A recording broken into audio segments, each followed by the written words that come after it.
நாட்டின் வளர்ச்சியில் இளைஞர்களின் பங்கு அதிகரித்திருக்கிறதா குறைந்திருக்கிறதா?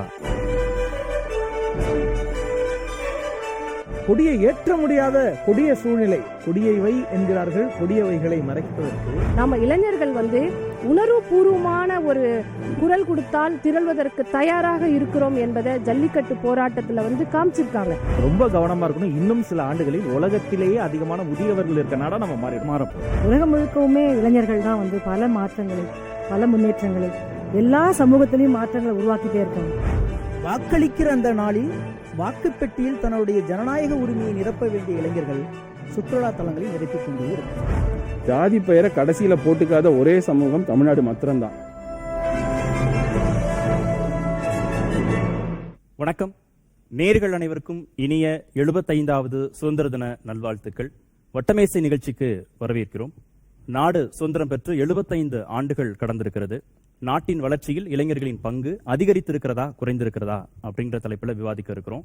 விடுதலை போராட்டம் தொடங்கி நாட்டின் மிக முக்கியமான வரலாற்று நிகழ்வுகள் எல்லாவற்றிலுமே இளைஞர்களின் பங்களிப்பு தவிர்க்க முடியாத மிக முக்கியமான பங்களிப்பா தான் இருந்துட்டு இருக்கு. நாட்டோட உள்கட்டமைப்பு வசதிகளை மேம்படுத்துறதா இருக்கட்டும், கல்வி சார்ந்து, வேலைவாய்ப்பு சார்ந்து, வளர்ச்சி சார்ந்த விஷயங்களா இருக்கட்டும், அவங்களுடைய பங்களிப்பு மிக மிக முக்கியமானது. இங்கே இந்திய எதிர்ப்பு போராட்டம் தொடங்கி ஜல்லிக்கட்டு வரைக்குமான அந்த காலகட்டத்தில் கூட இளைஞர்களின் பங்களிப்பு குறிப்பிடத்தகுந்த முக்கியமான அம்சமா இருந்தது. இந்த மாதிரி பாசிட்டிவா நிறைய விஷயங்கள் பேசப்பட்டாலும் சமீபத்திய இந்த கால இளைஞர்கள் மீதான விமர்சனங்களும் குறைவில்லாம வைக்கப்படுது.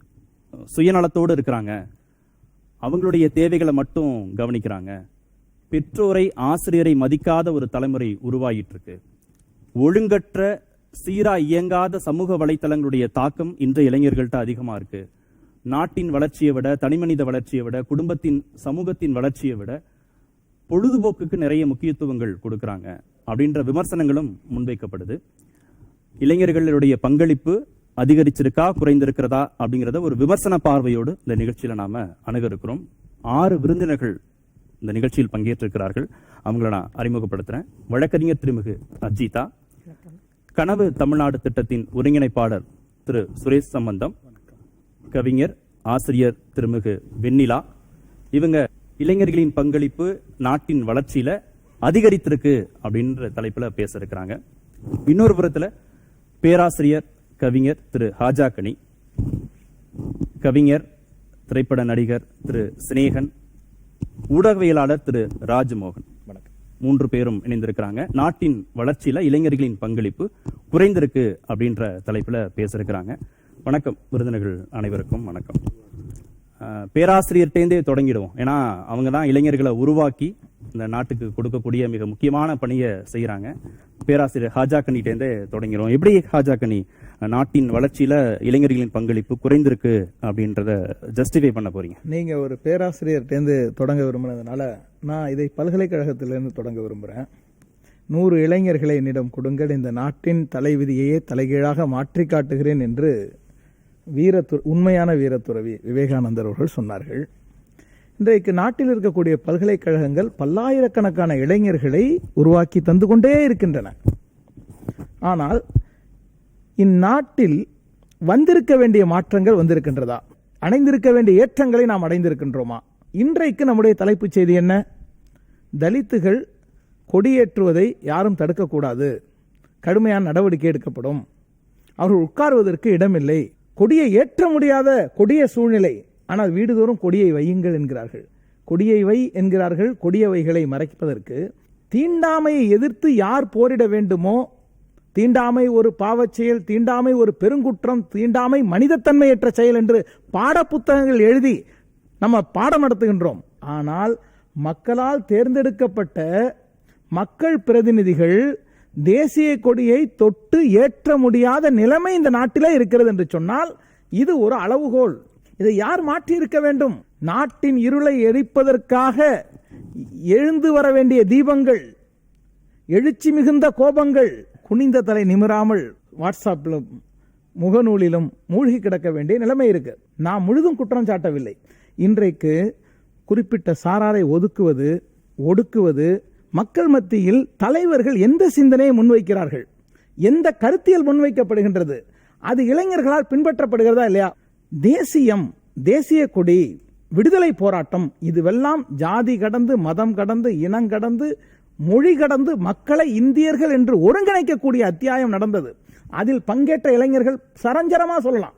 இந்த நாட்டின் விடுதலைக்காக தன்னுடைய சொத்து சுகங்களை எல்லாம் பர்மாவிலே துறந்தவர்கள், ரத்தம் கொடுங்கள் உங்களுக்கு சுதந்திரம் தருகிறேன் என்று கேட்ட நேதாஜியின் அழைப்புக்கு பதில் சொன்னவர்கள். அந்த இந்திய சுதந்திர போராட்டம் மிகப்பெரிய தியாகங்களின் விளைவாய் கிடைத்தது. அந்த தியாகத்தின் விலை தெரியாத இளைஞர்களை நாம் வளர்த்து கொண்டிருக்கிறோமே. வேலுநாச்சியார் நாடகம் இன்றைக்கு முதலமைச்சரால் தொடக்கி வைக்கப்படுகிறது. அப்படின்னா இளைஞர்களே வாருங்கள், எங்களுக்கு அழைப்பு கொடுத்துருக்காங்க, கல்லூரி கல்வி இணை இயக்குனர் மாணவர்கள்லாம் அழுப்புங்கன்னு சொன்னா வேலுநாச்சியார் நாடகத்தை பார்க்க வேலை இருக்கு சாருங்கிறான். அப்போ அவனுக்கு வேலுநாச்சியார் முக்கியமா வேலை முக்கியமா அப்படின்னு பார்த்தா அவனுடைய வாழ்க்கை துரத்தலால் சில மதிப்பீடுகளுக்கு இடமில்லாமல் போய்விடுகிறது. செயற்கையாக சில மதிப்பீடுகள் அவர்கள் மனதிலே சொர்க்கப்படுகின்றன. இந்த அபாயத்திலிருந்து இளைஞர்கள் மீள வேண்டும். சாதியின் பெயரால், மதத்தின் பெயரால் அவர்கள் மனதிலே ஊட்டப்படுகின்ற நஞ்சு, விதைக்கப்படுகின்ற வெறுப்பு வித்து இது அகற்றப்பட்டால் ஒரு மகத்தான ஒரு திசையை நோக்கி, எப்படி காந்தியடிகள் இளைஞர்களை பயன்படுத்தினார், ஒரு மகத்துவத்தை செய்து காட்டினார். விவேகானந்தர் இளைஞர்களுக்கு சொற்பொழிவு நிகழ்த்தினார், ஒரு மகத்துவத்தை செய்து காட்டினார். இன்றைக்கு இளைஞர்களை கையாள்பவர்கள், மனதின் குரலை பிரதிபலிப்பவர்கள் இளைஞர்களை எப்படி கையாளுகிறார்கள், எப்படி பயன்படுத்துகிறார்கள் என்பதை எண்ணி பாருங்கள். அதுதான் என்னுடைய செய்தி. ஆசிரியை வெண்ணிலா, நீங்க தான் மாணவர்களை உருவாக்கி இளைஞர்களாக கொடுக்குறீங்க. நிறைய விமர்சனங்களை வைத்திருக்கிறார் திரு ஹாஜா கனி. எப்படி அதிகரித்திருக்கு நாட்டின் வளர்ச்சியில் இளைஞர்களின் பங்குன்னு சொல்லுங்க. சுதந்திர போராட்ட காலத்துல இருந்தும் இளைஞர்களுடைய பங்கு அதிகமாக தான் இருந்திருக்கு. அதுல சில பகுதிகளை கனி தொட்டு காமிச்சிருக்காரு.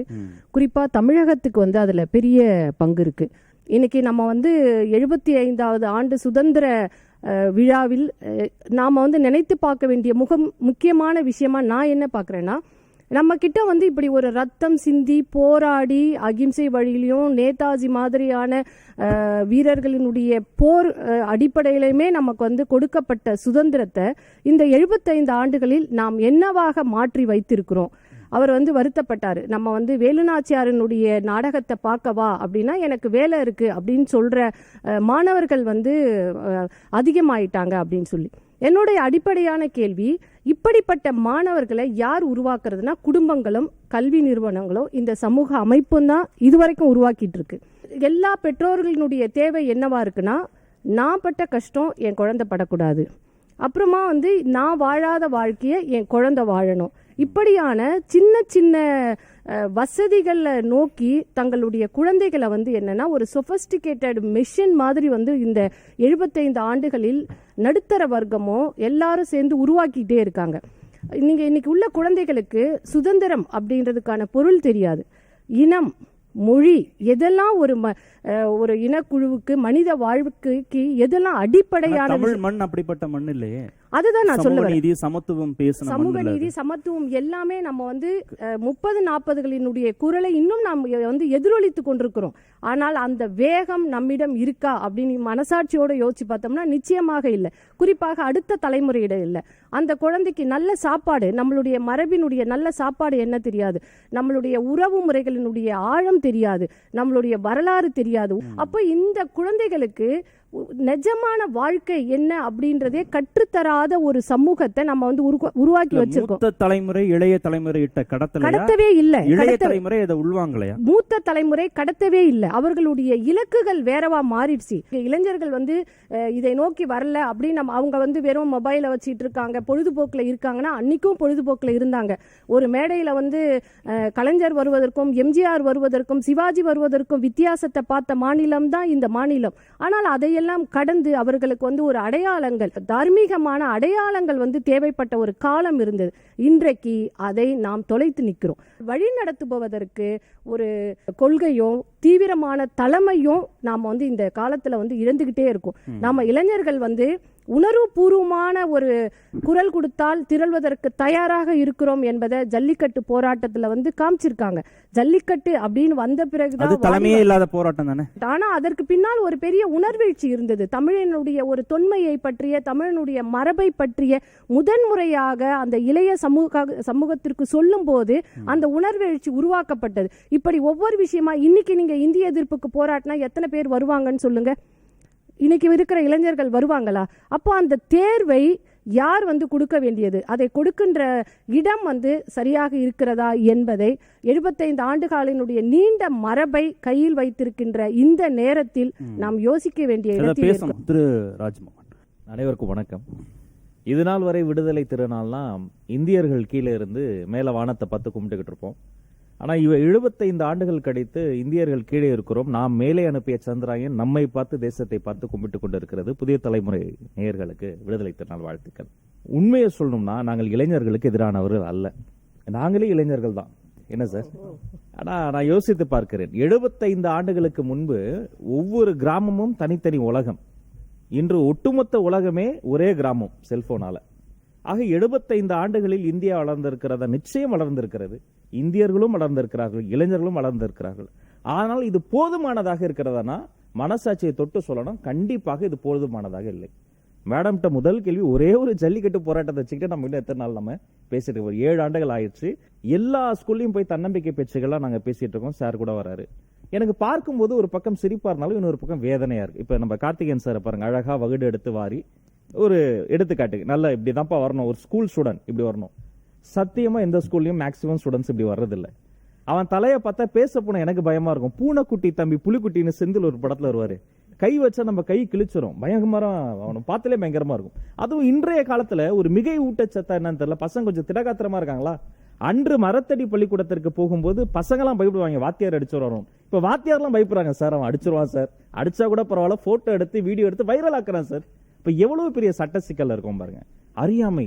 அன்னைக்கு பொழுதுபோக்கு இருந்தது, ஆனால் இன்று பொழுதுபோக்குவதற்கான காரணங்கள் மட்டும்தான் நம்ம கையில இருக்கு, எதுவுமே இல்ல. பை நிறைய உண்டியல் நிறைய பணம் இருந்தும் ரயில் பெட்டியில் பசியோடு வந்து கட்சி காசு எடுக்க கூடாதுன்னு தானே பசியோடு வந்தார் தோழர் ஜீவானந்தம். இங்க வருத்தமெல்லாம் இங்க நித்யானந்தம் தெரிந்த அளவிற்கு ஜீவானந்தம் இவர்களுக்கு வந்து தெரிவதில்லை, அவர்களுக்கு ஆர்வமும் இல்லை. நீங்க வெள்ளிக்கிழமை எடுத்துக்கங்க, ஒரு நண்பர் அவர் நல்ல காரியம் தான் பண்றார் சினிமா துறைக்கு. ஆனா இன்னொரு பக்கம் சிரிப்பா இருக்கு, வெள்ளிக்கிழமையான எல்லா சமூக ஊடகத்திலையும் தலைவன் கூல் சுரேஷ் வந்துருவார், வெந்து தனிந்தது காடு புதிய தலைமுறைக்கு வணக்கத்தை போடுன்றாரு. அவருக்கு இருக்கக்கூடிய வரவேற்பு உண்மையா ஹானஸ்டா சொல்லணும்னா தேச தலைவர்களை குறித்து அறிந்து கொள்வதில் யாருக்காவது இருக்கா? அன்று மலைகளுக்கு போய் மொட்டை போட்டு வந்தோம் குடும்பத்தோடு, இன்று மலைகளுக்கு மொட்டை போட்டு விட்டார்கள் குவாரி அமைத்து. இன்னைக்கு ஆத்து மணலை பார்த்தாலே நமக்கு வந்து வேதனையா இருக்கு, எல்லாத்தையும் கூறு போட்டு சாப்பிட்டாங்க. அன்று மாணவர்கள் என்று சொன்னால் அவர்கள் வந்து கண்ணியமானவர்கள், அவங்க பாதுகாப்பு உணர்வு அவங்க பக்கத்துல இருந்து வரும். இன்னைக்கு மாணவர்னு சொன்னா ஒண்ணு அவன் கொலை பண்ணுவானா, இல்ல அவன் தற்கொலை பண்ணிக்குவானா, எப்ப எந்த நேரத்துல என்ன முடிவு எடுப்பானே தெரியாத ஒரு முதியவர்கள் மூத்தவர்கள் தானே வழிகாட்டணும், அவங்க சரியா வழிகாட்டல அப்படிங்கிறாங்க. அவங்க காமிக்கக்கூடிய இலக்கே பொருளியல் சார்ந்த இலக்கா இருக்குன்னு சொன்னாங்கல்ல வெண்ணிலா. உண்மைதான், மேடம் சொன்னாங்க அது முதியவர்கள் வேறுன்னு. அது வேரின் வேர்வை வந்து பூக்களுக்கு எப்பவுமே தெரியாது. நான் இளைஞர்கள் எப்படி சொல்லுவேன்னா வருங்கால முதியவர்களை தான் நான் சொல்வேன். இல்ல இந்தியா முழுக்க இளைஞர்கள் அதிகமாக இருக்கக்கூடிய நாடுன்ற ஒரு லிஸ்ட்ல இப்ப நம்ம இருக்கோம். ஆனா ரொம்ப கவனமா இருக்கணும், இன்னும் சில ஆண்டுகளில் உலகத்திலேயே அதிகமான முதியவர்கள் இருக்க நாடா நம்ம மாற போறோம். நான்லாம் எங்க அப்பா வந்து பெரும்பான்மை எல்லாருமே அப்படிதான் இருப்போம். அப்பா சைக்கிள் பெல் சத்தம் கேட்கும், அவர் ஆபீஸ்ல வர்றாருன்னா சாப்பிட்டுக்கிட்டு இருந்தாலும் பாதிலே எழுந்து பாடப்புத்தகத்தை திறந்து வச்சிருவேன். இன்னைக்கு என் பையன் 7 வயசு பையன் பகத்சிங், அவன் வந்து தமிழ்ல மார்க் கொஞ்சம் கம்மியா இருக்கு. ஏன்டா ராஜ்மோகன் பையன் மார்க் கம்மின்னு வெளில சொல்லுவாங்களேண்டா, ஏன்டா படிக்கலன்னா அவன் பேசுறது எனக்கு புரியல, சஹாப்பா தெரியாம பண்ணிட்டான் அப்படின்னு சினிமால பாக்குற எல்லாத்தையும் அவன்கிட்ட பேசுறான். இல்லடா தம்பி அதெல்லாம் ஓகே, குறைந்தபட்சம் ஏதாவது உனக்கு தான் பிரச்சனை சொல்லு, நான் சொல்லி தரேன். ஏன்னா நானும் தமிழ் வழியில எல்லாம் படிக்கல, அதனால நான் சொல்லி தரேன், அது எப்படி எளிமையா படிச்சுக்கலாம். ஒருவேளை அதுக்கு பயப்படுறானோ நீங்க இருக்கலாம். ஆனா அவன் விருப்பத்திற்குரிய பட்டியல் என்னன்னு பாத்தீங்கன்னா ஸ்பைடர்மேன், சூப்பர்மேன், சினிமாவில் வரக்கூடிய அந்த ஒரு காட்சிகள், கேம்ஸ், இதெல்லாம் தான் அந்த இணையத்தில் இருந்து வரக்கூடிய விஷயங்களா இருக்கட்டும். தொலைக்காட்சியில தொடர்களினுடைய துன்பம் எல்லாம் முடிஞ்சிருச்சு. இப்ப விளம்பரங்கள் பண்ணக்கூடிய துன்பம் இருக்கு பாருங்க, அவனுக்கு ரொம்ப பிடிச்சிருக்கு. ஆடு போனா மாத்த விட மாட்டான் சார்.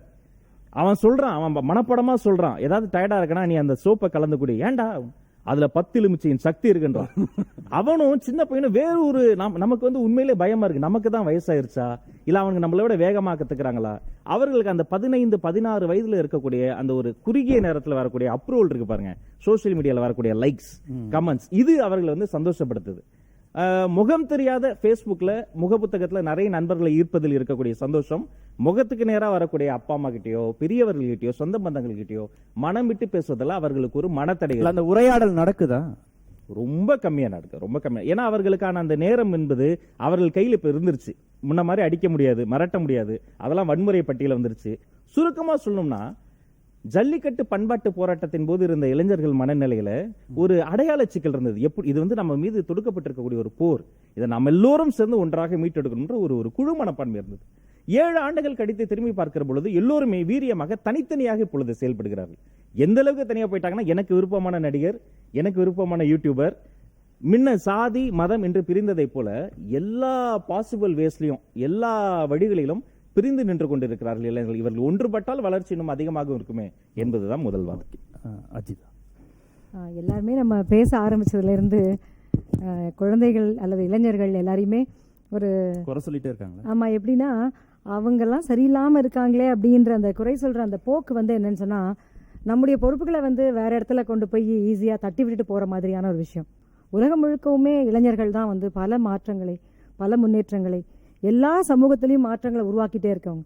இன்னைக்கு நீங்க 75வது ஆண்டு இந்திய சுதந்திரத்தினுடைய அந்த திருவிழாவை கொண்டாடணும் அப்படின்னு சொல்றதுக்கு காரணமே, அன்றைக்கு எல்லா முதியோர்களும் வயசானவர்களும் வீட்டை விட்டு வந்துட்டாங்கன்றது இல்லை.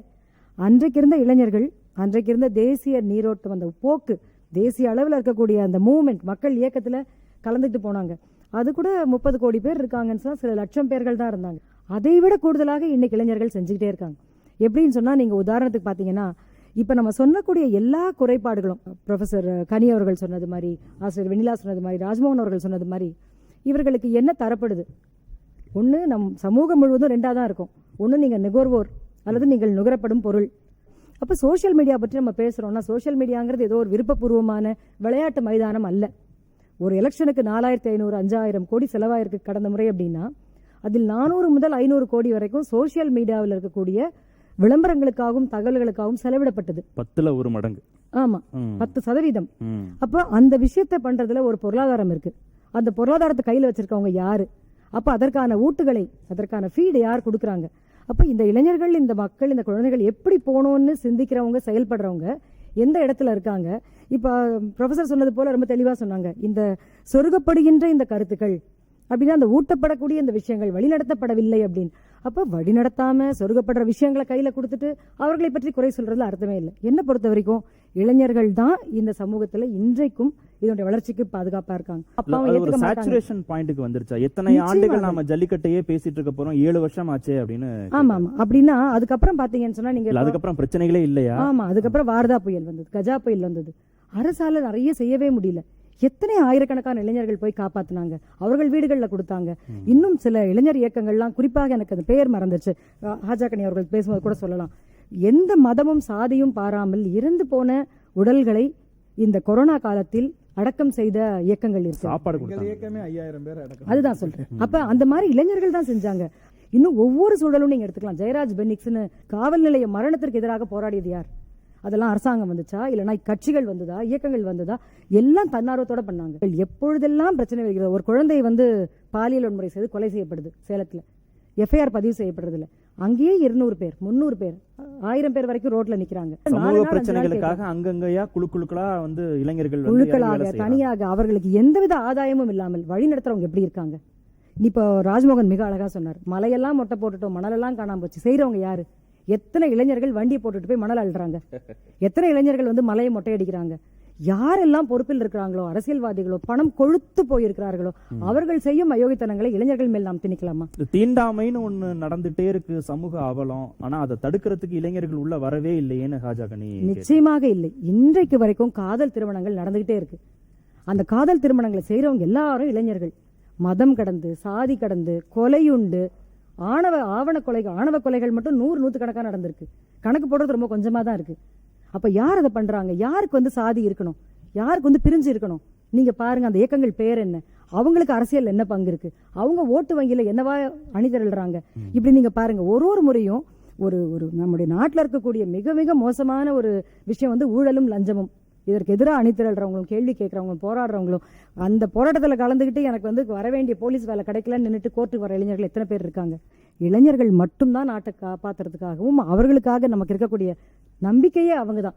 அதனால அவர்கள் தான் என்றைக்கும் செய்கிறார்கள். தலைமையில் இருக்கக்கூடிய, அரசியல் தலைமையில் இருக்கக்கூடியவர்கள், பொறுப்பில் இருக்கக்கூடியவர்கள் அவ்வளவு மோசமாக இளைஞர்களையும் மக்களையும் குழந்தைகளையும் வஞ்சித்துக் கொண்டே இருக்கிறோம். நம்ம பொறுப்பெடுக்கணும்னு நான் சொல்றேன். திரு சினேகா, எனக்கு முன்பு பேசியவர்கள் எல்லாம் சொன்னது போல குறிப்பாக ராஜ்மோகன் சொன்னது போல இளைஞர்களுக்கு எதிரானவர்களாக நாங்கள் பேச வரவில்லை. இன்னும் கொஞ்சம் வளர்ந்திருக்கலாமே, இன்னும் கொஞ்சம் அதிகரிச்சிருக்கலாமேங்கிற ஒரு ஏக்கம்தான். முதல்ல அந்த நாட்டின் மீது ஒரு பற்று உள்ள இளைஞர்கள், ஆரம்ப காலத்திலேருந்து போராட்டங்கள் இருக்கிறது எல்லாமே இருக்கு, எல்லாமே ஓகே. இப்போ எனக்கு முன்னாடி வழக்கறிஞர்கள் ஒரு பெரிய நீண்ட ஒரு பட்டியலை கொடுத்தாங்க, நியாயமானது, எதையுமே மறுக்க முடியாது. ஆனால் இது போதாது என்பதுதான் எங்களுடைய வாதம்.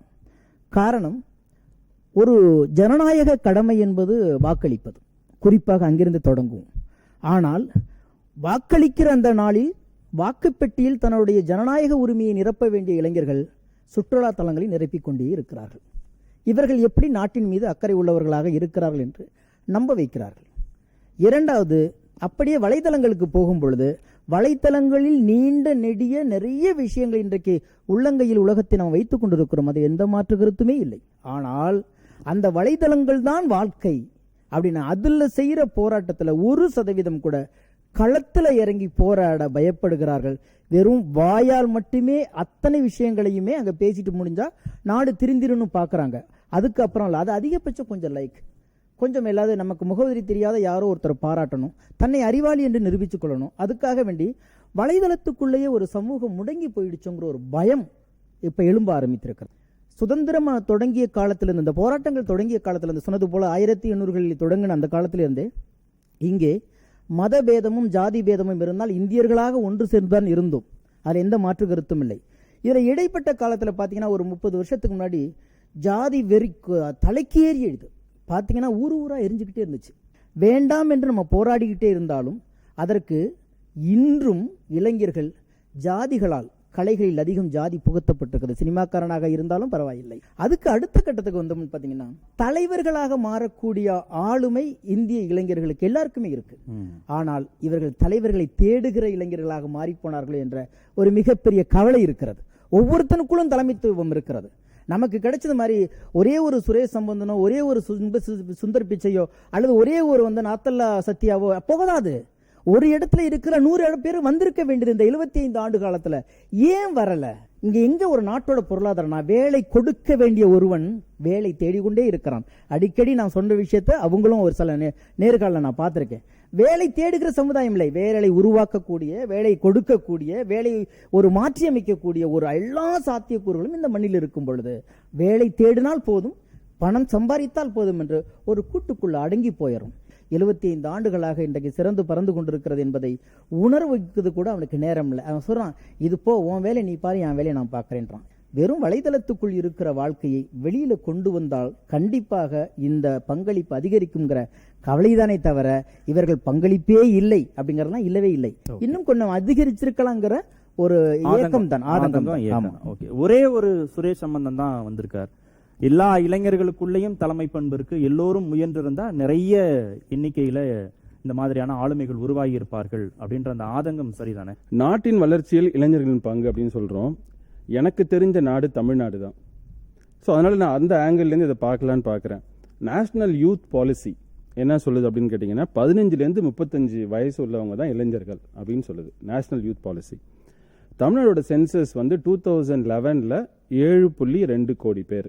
அந்த 7.2 கோடி பேரில் 2.5 கோடி பேர், கிட்டத்தட்ட 35%. நான் டேட்டாலேருந்து தான் என்னுடைய ஆங்கிள்ஸ் எல்லாமே வர்றதுனால நான் டேட்டாலேருந்து வரேன். கிட்டத்தட்ட 35% பேர் இளைஞர்கள் ஆஸ் பர் 2011 சென்சஸ். 2021 எடுத்தீங்கன்னா கிட்டத்தட்ட அதே நம்பர் தான். ஸோ இந்த 35% பேரோட பங்களிப்பு இல்லாமல் ஒரு துரும்பு கூட இங்கேருந்து நகராது. அப்படி என்ன நகர்ந்திருக்கு அப்படின்னு பார்த்தீங்கன்னா, இந்த வளர்ச்சிங்கிறத எப்படி பார்க்கலாம்னா 3 தரவுலேருந்து பார்க்கலாம். ஒன்று எக்கனாமிக், இன்னொன்று சோஷியல், 3வது என்வாயர்மெண்ட். இந்த எக்கனாமிக்கில் பார்த்தீங்கன்னா 7 வகைகள் இருக்கு. உணவு, உடை, வீடு, கல்வி, ஹெல்த் கேர், டிரான்ஸ்போர்ட், என்டர்டெயின்மெண்ட். இந்த 7 விஷயங்கள் எக்கனாமிக்ல இருக்கு. இந்த 7 விஷயத்துல தமிழ்நாடு எங்க இருக்கு நம்ம தெரிஞ்சிட்டனாலே நம்ம முன்னேறி இருக்கிறோமா முன்னேறலையா அப்படின்னு கண்டுபிடிச்சிடலாம். சுதந்திரம் அடைஞ்சு வறுமையில் இருந்த தமிழ்நாடு இன்னைக்கு முழுக்க முழுக்க உணவு பற்றாக்குறை இல்லாத ஒரு மாநிலமா நம்ம மாறி இருக்கோம். அதில் நமக்கு எந்த விதமான சந்தேகமுமே கிடையாது. 2வது உடை.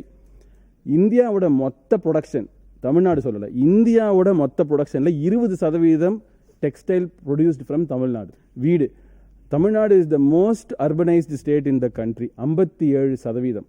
தமிழ்நாடு கிராமத்தில் வாழல. 43% தான் கிராமத்தில் இருக்கு, 57% நகரத்துக்கு வந்துருச்சு. Education, after +2 going to college we are 50%. அது என்ன பியூட்டினா, ஆண்களும் பெண்களும் சரிநிகர் சமானமா இருக்கிற ஒரே மாநிலம் தமிழ்நாடு மட்டும்தான், தேங்க்ஸ் டு பெரியார். ஏன்னா பெண்களை வந்து முன்னாடி கொண்டு வந்ததுனால தான் அந்த நம்பர் இன்க்ரீஸ் ஆச்சு நமக்கு. ஸோ எஜுகேஷனே நம்ம நம்பர் 1. ஹெல்த் கேர்ல நம்ம சொல்லவே தேவையில்லை. We are the capital city for the entire state, entire country for health care. துபாயிலேருந்து இங்கே தான் வந்து ஹெல்த் கேர் பார்த்துக்கிறாங்க. பாகிஸ்தான்லேருந்து யாராவது ஹார்ட் ப்ராப்ளம்னாலும், பங்களாதேஷ்லேருந்து யாருக்காவது ஹார்ட் ப்ராப்ளம் தமிழ்நாட்டில் தான் வந்து, சென்னையில் தான் வந்து பார்த்துக்கிறாங்க.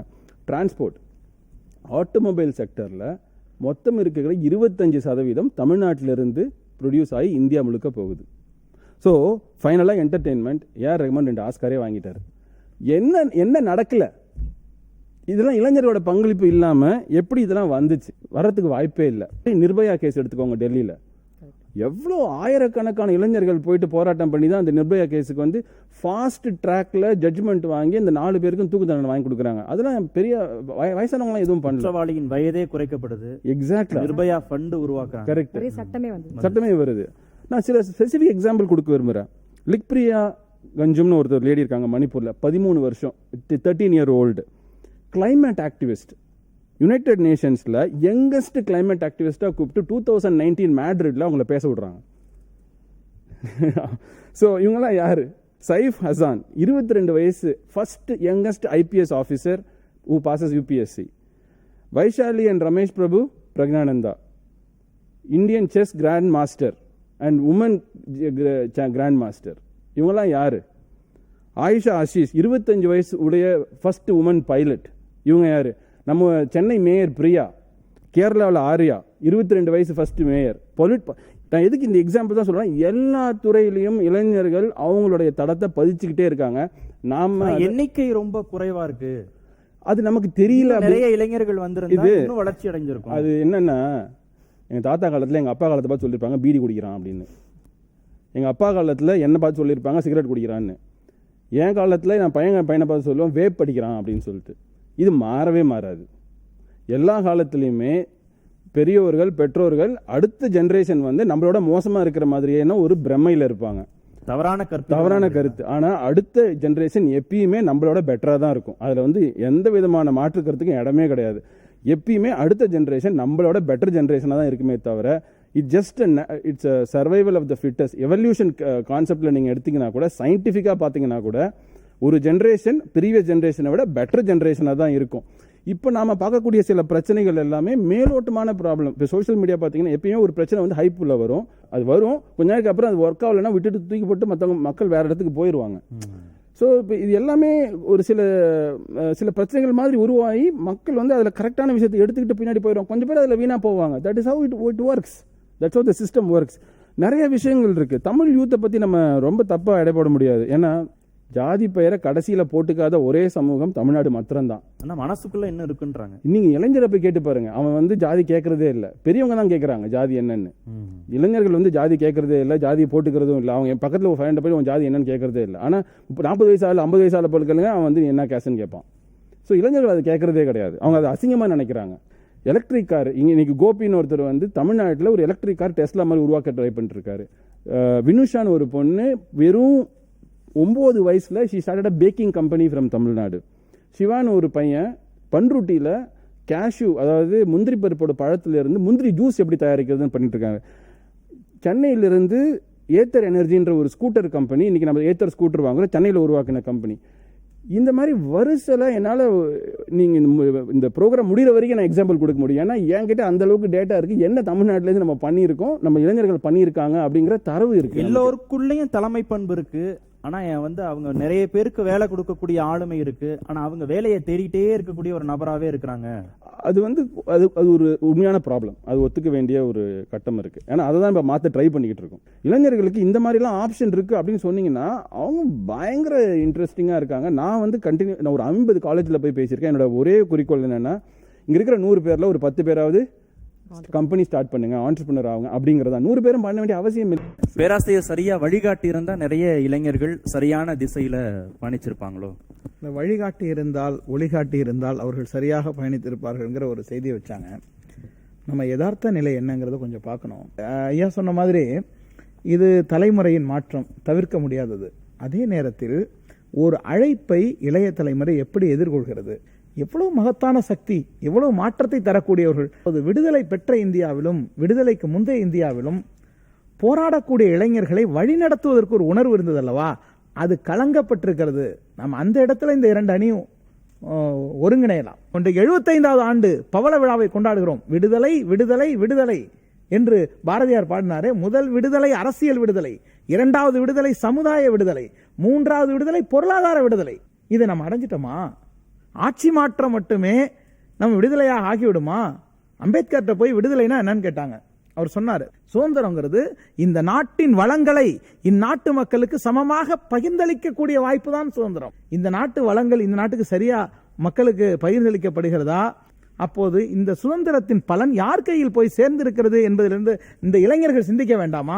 இளைஞர்கள் எப்படி அந்த கருத்தின் மீது தங்களுடைய நேரத்தை தருகிறார்கள்? அதான் வேகா அடித்தளமற்ற கட்டடங்களா? அதுதான் ராஜ்மோகன் அழகா சொன்னார். பையனுடைய மதிப்பெண்ணை வெளியே சொல்லக்கூடாதுன்னா அதே நீங்க சொல்லிக்காதீங்க வெளியே என் மதிப்பெண்ணை, அது உங்களுக்கு தான் அவமானம் அப்படின்னு சொல்லக்கூடிய. ஆனால் நான் படிப்பை வைத்தே ஒருவனுடைய திறமையை எடை போட்டு விடக்கூடியதில்லை. ஆனால் மாணவர்கள் இளைஞர்கள் ஒரு மகத்தான பணிக்காக நாம் இந்த மண்ணில் வாழ்கிறோம் என்கின்ற எண்ணத்தோடு வளர்க்கப்படுகிறார்களா? இல்ல ஒரு ப்ராப்ளம் என்னங்கன்னா கார்த்திகேயன், இளைஞர்களுக்கு தேவையான பேரடைம்ல நம்ம இல்லை. ஒரு சின்ன எக்ஸாம்பிள் சொல்றேன். ஓட்டு பதிவை பத்தி பேசினாங்க. 18 இருந்து 19 வயசு உள்ள ஃபர்ஸ்ட் டைம் ஓட்டர்ஸ் 2019 எவ்வளவு பேர் ஓட்டு போட போறாங்கன்னு ஒரு சர்வே எடுக்கிறாங்க. எவ்வளவு நம்பர் வந்திருக்கும்னு நினைக்கிறீங்க? எத்தனை பேர் ஓட்டு போறதுக்கு இன்ட்ரெஸ்ட் சொல்லிருப்பாங்கன்னு நினைக்கிறீங்க? 98% இளைஞர்கள் நாங்க ஓட்டு போட ஃபர்ஸ்ட் டைம் ஓட்டர்ஸ் விருப்பம் தெரிவிச்சிருக்காங்க. 98% ஓட்டர்ஸ். ஆனா அவனை நீங்க பழைய பேரடைம்ல போய் ஓட்டு போட சொல்றீங்க. ஓட்டு போடுறதுக்கு 98% பேர் விருப்பம் தெரிவிச்சிட்டாங்க. ஆனா இன்னும் பழைய நடைமுறை இருக்குல்ல, போய் கியூல நின்னு அந்த மாதிரி வாக்களிக்கக்கூடிய நடைமுறையை விட வேறு ஒரு புதிய நடைமுறை இருந்திருந்தா 98% பேரும் ஓட்டு போட்டிருப்பாங்கன்றார். அதுவே தப்பு இல்லை. நமக்கு என்னன்னா, உங்களுக்கு இருக்கிற இடத்துலயே தான் வசதி படைச்சு கொடுக்கணும்னா காடு மேடெல்லாம் கடந்து கடந்து சத்தியாகிரக இயக்கம் மாதிரி எத்தனையோ தூரத்தில் நடந்து போய் தானே இந்த சுதந்திரத்தை பெற்றுக்கோம். அன்னைக்கு ஒன்னால 1 மணி நேரம் நடந்து போயோ எங்கேயா இருந்தாலும் ஊரை விட்டு ஓடி போய் என்னைக்கும் பாக்குறோமே எவ்வளவு பேரு வயதானவர்களா இருக்கட்டும், ஐயோ ஓட்டு போட்டே தீரணும், வெளிநாட்டிலேருந்துலாம் வந்திருக்காங்க இல்லையா, வெளிநாடுகளிலிருந்து வந்திருக்காங்க, வெளி மாநிலத்திலிருந்து வர்றாங்க.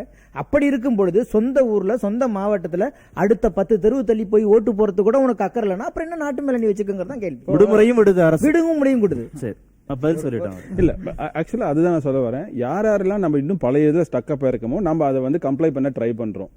ஸ்டூடெண்ட்ஸ் யங்ஸ்டர்ஸ் வந்து they are actually they disrupt the existing systems. அதுதான் அவங்களுடைய நேச்சுரல் ரெஸ்பான்ஸே பாத்தீங்கன்னா அவங்க எக்ஸிஸ்டிங் சிஸ்டத்தை டிஸ்டர்ப் பண்ணுவாங்க, உடைப்பாங்க. நீங்க வந்து அதை அவங்க கம்ப்ளை பண்ண சொல்றீங்க, அதெல்லாம் உங்களுக்கு எரிச்சல் மூட்டு, அதெல்லாம் உங்களுக்கு எரிச்சல் மூட்டு. அவங்க வந்து நீ என்ன அப்படி சொல்றது, நான் என்ன அப்படி போடுறது அப்படின்றான். நான் சொல்ற மாதிரி நீ பண்ணு அப்படிங்கிறான் அவன். இவங்க என்ன சொல்றாங்க, நான் சொல்ற மாதிரி நீ பண்ணு அப்படின்றாங்க. அதுதான் அங்க இருக்கக்கூடிய பிரச்சனை. Students they tendally disrupt the existing system. அந்த கூட்டணி எப்படி இருக்கு? ஆசிரியர் பெற்றோர் மாணவர் கூட்டணி சரியா இருந்தா எல்லாம் சரியா இருக்கும். அந்த கூட்டணி ஏன் சரியா அமைய மாட்டேங்குது, அமைக்க முடியலையா? இப்ப எல்லாருமே அவங்கவுங்களுக்கான ஒரு ஆத்மார்த்தமான பிணைப்பு இருக்கும் இல்லையா, அதுக்குள்ள வந்து சிஸ்டம் வந்து தலையிடுது. அரசுல இருந்து எல்லாமே வந்து இப்ப நான் ஒரு ஆசிரியரா இருக்கேன்னா அந்த வகுப்பறை வந்து என்னுடைய வகுப்பறையா இருக்கிற வரைக்கும் அதுல வந்து எந்த பிரச்சனையுமே கிடையாது. அதுல நானும் என்கிட்ட இருக்கிற மாணவர்களுக்குமான அந்த ஒரு பிணைப்பும் அக்கறையும் பொறுப்பும் எல்லாமே இருந்துச்சு. இன்னைக்கு வகுப்பறையில் எங்கள் 2 பேரை தவிர மற்ற அம்சங்கள் எல்லாமே அதுக்குள்ளே இருக்குது. சார் சொன்ன மாதிரி வந்து நான் எந்த எக்ஸ்டென்ட் வரைக்கும் ஒரு குழந்தை கூட பேச முடியும், என்ன பேச முடியும் அப்படின்ற வரைமுறைகள் மட்டும் இல்லாமல் அச்சுறுத்தல்களும் அதிகமாயிடுச்சு, சட்ட பாதுகாப்பு இல்லாத சூழலும் இருக்குது. அப்போ அதில் வந்து அப்போ நான் என்ன நினைப்பேன்னா எனக்கு ஒரு விலகல் தான் வரும். சுரேஷ் சொன்னதுலேயும் வந்து நம்மளுடைய வளர்ச்சி என்பது ரொம்ப அபரீதமான ஒரு வளர்ச்சி. ஆனால் பொருளாதாரம், கல்வி, வேலைவாய்ப்பு இது மட்டுமே ஒரு சமூகம் கிடையாது. சமூகத்தினுடைய அடையாளமாக வடிவமைப்பதற்கு வேறு விஷயங்கள் இருக்கு. அந்த சமூகத்தில் இருக்கின்ற ஒவ்வொரு மாணவனோ இளைஞனோ பெரியவங்களுக்கும் அந்த சமூகத்தினுடைய மரபை கடத்துவதற்கான ஒரு மிகப்பெரிய தேவை இருக்கு. இன்னைக்கு 18 வயசு ஒரு குழந்தைய ஐயோ அப்பா பார்த்து போப்பா பத்திரப்பா வெளியில போயிடாத நேரா 4:10 உள்ளவா அப்படின்னு சொல்ற பெற்றோர்களை வந்து நம்ம பார்க்கிறோம். அப்போ அந்த குழந்தைகளிடம் இளைஞர்களிடம் ஒரு நம்பிக்கையின்மையை இந்த சமூகம் வந்து சொல்லிக்கிட்டே இருக்கு. ஆனா இன்னைக்கு இருக்கிற சமூகம் அப்படின்றது எல்லாத்துலயும் தலையிடுற ஒரு மனோபாவத்தை வந்து வச்சிருச்சு. நீ இந்த ஸ்கூல்ல தான் படிக்கணும், இந்த பாடம் தான் படிக்கணும், இந்த வேலைக்கு தான் போகணும், உன்னுடைய ஒட்டுமொத்த நோக்கமே இதுதான், வாழ்வினுடைய இலக்கே இதுதான் அப்படின்னு சொல்லி இயந்திரங்களை உற்பத்தி பண்ணிக்கிட்டே இருக்காங்களே தவிர அசலான வாழ்க்கை என்பதை குழந்தைங்க கிட்ட கொடுக்கறதே இல்லை. நம்மகிட்ட கல்வி இருக்கு, நிறைய டெக்னிக்கலா வளர்ந்துருக்காங்க, உலக அளவுல எல்லாமே போயிருக்காங்க. ஆனா தமிழ்நாட்டினுடைய வரலாறு என்ன, தமிழ்நாட்டினுடைய முக்கியமான அடையாளம் என்ன, தமிழகத்தினுடைய மிகச்சிறந்த சிந்தனையாளர்கள் யாரு அப்படின்னு ஒரு 4 பேரை கேளுங்க, ஒருத்தருக்குமே தெரியாது. ஏன் இளைஞர்கள்ட்ட இந்த மாதிரி பொறுப்பை நம்பி ஒப்படைக்கிறது இல்ல? அவங்க மீது நம்பிக்கையின்மையா, அந்த இல்ல நம்பிக்கை வேற அச்சமா அவங்களுக்கு? இல்ல, அதுதான் நான் கேக்குறேன். ஏன் வந்து அச்சப்படுறாங்கன்னு நீங்க இவங்களதான் பார்த்து கேக்குறேன். அப்படியா நினைக்கிறேன். நான் என்ன நினைக்கிறேன்னு சொன்னா, அவங்க சொல்ற விஷயத்துக்கு காலங்காலமா இளைஞர்கள் மேல ஒரு கண்காணிப்பை வச்சுக்கிட்டே இருக்காங்க, சர்வைலன்ஸ்ங்கிறது. இப்போ ராஜ்மோகன் அவர்கள் சொன்னது போல எவ்வளவு அக்கறையா இருந்தாலும் கூட அவன் முடிய வச்சுட்டு இருக்கான், தலை மேல பூனை இருக்கான்னு தெரியலன்னு. அந்த முடி வச்சிருந்தா அவன் நல்லவன் இல்ல. தலை வகுடெடுத்து வாரினவன் நல்லவன்னா நாங்க பாக்குறோம் நல்ல அயோக்கியன்லாம் வகுடெடுத்து வாரி அழகா வகுடுலாம் எடுத்து அதாவது அவர் உங்களை உதாரணம் தான் காமிச்சிட்டாரு. அதனால வகுடெடுத்து வாரினவங்க நல்லவங்கன்ற உள்கருத்து தான் எனக்கு கொஞ்சம் கவலையா இருந்துச்சு. உங்களை நல்லவன் சொன்னது உடன்பாடு, எனக்கு 100% உடன்பாடு. போய் சொல்ல மாட்டான் அந்த மாதிரி அப்படி பொதுவா சொல்ல மேம். என்னன்னா ஒருவேளை அவங்க வீட்டுல கூட அவன் அப்படி இருக்கலாம், நல்லா அவன் விருப்பப்படி கூட இருக்கலாம். பட் ஸ்கூலுங்கும் பொழுது எதெல்லாம் பண்ணக்கூடாது சார் சொன்னதுதான், நம்ம இதை பண்ணாதீங்கன்னு சொன்னா அதை தான் நான் பண்ணுவேன்னு. நான் என்ன சொல்றேன்னா, நீங்க வந்து ரொம்ப சிறந்த பல்கலைக்கழகங்கள்ல ஆக்ஸ்போர்ட் இருக்கட்டும், இல்ல கேம்பிரிட்ஜ் இருக்கட்டும், இல்ல வேற ஏதாச்சும் இருக்கட்டும், தமிழ் இந்தியாவில் இருக்கக்கூடிய நல்ல பல்கலைக்கழகங்கள்ல உங்களுக்கு உடை பற்றியோ தலைமுடியை பற்றியோ ஒரு பையன் வந்து நீளமா முடி வச்சுட்டு அதுக்கு கிளிப்பு போட்டு வரலாம், ரப்பர் பேண்ட் போடலாம், முடி வளர்த்துக்கிட்டு வரலாம். ஆனா அவனை வந்து இவன் வேற மாதிரியோ, இவன் அவனோ, அவன் அவனா அப்படின்லாம் பேசக்கூடிய ஒரு சிந்தனை இருக்குல்ல, உங்களை கட்டாயமா சொல்லல. அந்த முன்முடிவுக்கு வந்து ஜட்மெண்டலா இருக்கிறது. அப்போ கிரியேட்டிவிட்டிங்கிறத குறைக்கிறாங்க. ஏன் கிரியேட்டிவிட்டி இருக்கக்கூடாதுன்னு சொன்னா, ஏற்கனவே எல்லாமே கண்டிஷன், எல்லாமே ப்ரிப்பேர்ட், எல்லாமே தயாரிச்சு வச்சுட்டாங்க. நீ இதுவா இப்படித்தான் இருக்கணும், அதுவா அப்படித்தான், ஏதாவது ஒரு பேரு, கலாச்சாரம், பண்பாடு, எல்லாத்துக்கும் பேரும். ரெண்டாவது, நீங்க அதுக்கு மேல உரிமை கேட்டீங்கன்னு சொன்னா தேச துரோகி. அப்ப இளைஞர்கள் மீதான கண்காணிப்பையும் அவர்களை ஒழுங்குபடுத்துகிறேன்னுங்கிறவங்க யாரா இருக்காங்கன்றது. அப்ப அவர்களுடைய சுதந்திரத்தன்மையும் அவர்களுடைய கிரியேட்டிவிட்டின்னு சொல்லக்கூடிய புதுமையான விஷயங்களை கொடுக்கறதுக்கான வாய்ப்பு குறைக்கிற சமூகமா இருக்கு. உலகத்துல இருக்கிற எல்லா கிரியேட்டிவிட்டியும் எல்லா இனோவேஷனும் நான் கன்ஃபார்மிஸ்ட் ரெபலிஸ்ட் தான் உருவாக்குறான் ஆக்சுவலா. And Steve Jobs is one of the greatest rebel. Mahatma is one of the greatest rebels. இல்ல நான் அப்படி சொல்லல. அவர்கள் ஆடை மோசமா இருக்கு, அவங்களுடைய ஒப்பனை நல்லா இல்லங்கிறது எனது குற்றச்சாட்டு கிடையாது. வளர்ச்சிக்கான அளவுகோல் நாம் எடுத்துக்கிற பொழுது மேடம் சொன்னது உண்மை. சாத்தான் குளம் பிரச்சனையில் ஆரம்பிச்சு ஸ்ரீமதி பிரச்சனை வரைக்கும் எல்லாத்துக்கும் போராடுறாங்க.